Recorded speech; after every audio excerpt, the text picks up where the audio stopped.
Assalamualaikum warahmatullahi wabarakatuh.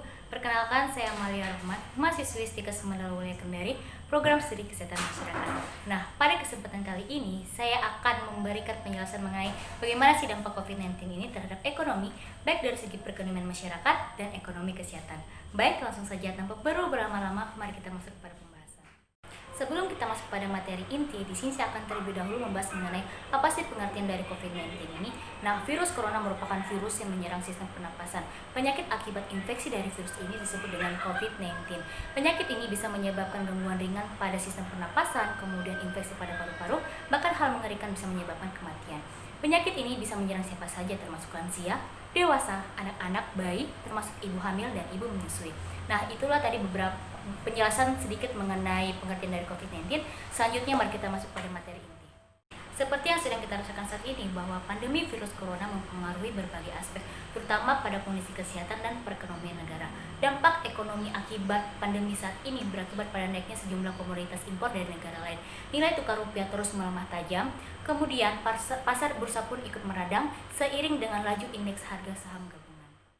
Selanjutnya, dampak pandemi COVID-19 terhadap perekonomian masyarakat salah satunya ialah meluasnya PHK atau pemutusan hubungan kerja. Banyak dari sebagian masyarakat harus rela kehilangan pekerjaan yang mereka lakoni akibat pandemi saat ini. Pandemi COVID-19 telah membawa kesengsaraan yang meluas bagi para pekerja formal maupun informal.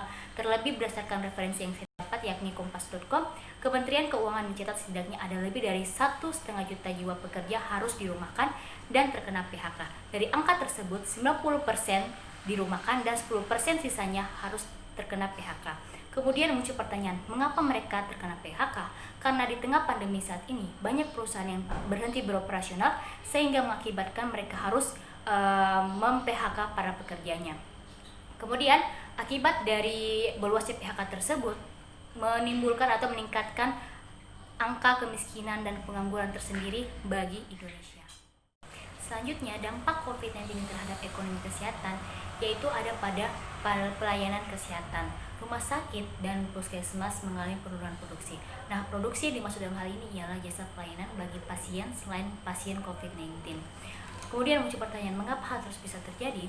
Sebab rumah sakit atau puskesmas yang merawat atau memiliki pasien positif dan PDP COVID-19 ini malah membuat sebagian masyarakat khawatir untuk memeriksakan kesehatan mereka di tempat tersebut, sehingga berakibat pada menurunnya daya beli masyarakat terhadap jasa pelayanan kesehatan. Saya berikan contoh berdasarkan sumber yang saya dapat yakni pelayanan imunisasi. Sekitar 83,9% pelayanan imunisasi tidak dilakukan di tahun ini sebab para orang tua takut untuk membawa anak mereka ke posyandu atau puskesmas di tengah pandemi saat ini. Ketika Kementerian Kesehatan mengeluarkan kebijakan agar rumah sakit mengurangi layanan praktik rutin kecuali dalam keadaan darurat, pada saat yang bersamaan pula masyarakat malah membatasi diri mereka untuk tidak berobat ke rumah sakit karena takut tertular COVID-19. Nah, kebijakan dan fenomena ini mengakibatkan penurunan signifikan jumlah pasien yang berobat ke rumah sakit dan berakibat pada pendapatan rumah sakit yang juga ikut anjlok. Menurunnya pendapatan terasa semakin berat karena pada saat yang bersamaan pula pengeluaran rumah sakit justru semakin meningkat karena harus memenuhi sarana dan prasarana serta peralatan untuk menghadapi serangan pandemi yang terus meningkat. Bahkan di dalam salah satu referensi yang saya dapat ialah diinformasikan bahwa ada salah satu provinsi di Indonesia yang sempat kehabisan anggaran untuk membiayai operasional rumah sakit khusus pasien COVID-19 karena besarnya pengeluaran di tengah pandemi saat ini. Bahkan diinformasikan juga bahwa biaya rata-rata perawatan per pasien COVID-19 ini sekitar mencapai 50 juta. Demikian dari saya, adapun harapan semoga pandemi ini segera berakhir, kemudian masyarakat kembali sehat agar perekonomian ini kembali berjalan sebagaimana mestinya. Kurang dan lebihnya mohon dimaklumi. Sekian dan terima kasih. Wabillahi taufiq walhidayah. Wassalamualaikum warahmatullahi wabarakatuh.